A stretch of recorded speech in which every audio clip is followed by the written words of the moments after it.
Alright, it's going. I'm ready. Alright, so this is the cover. The entire cover is this big section. There's 1, 2, 3, 4 screws. After I unscrew those, which I've already done, I sometimes take a flat drive and I just put it toward the edge. Don't press down, just twist to get it started. I do that on both sides.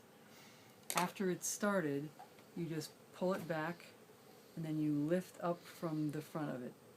It's important to get the right cover back on the right laptop because it has the service tag on here, and that's how we know which is which, and sometimes our labels wear off or fall off.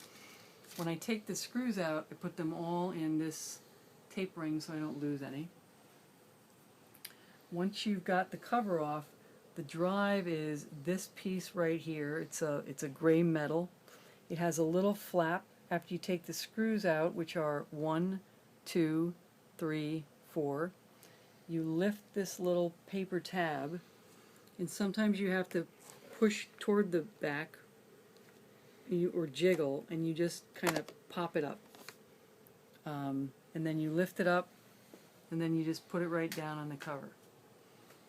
When you're taking the other drive, we'll assume that I have another one undone. Let's say this is the second drive. You hold it with the tab like this. You put the back end down.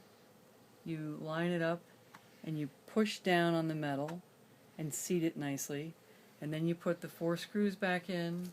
Then you put the cover back in, and then you boot it back up. The cover goes in.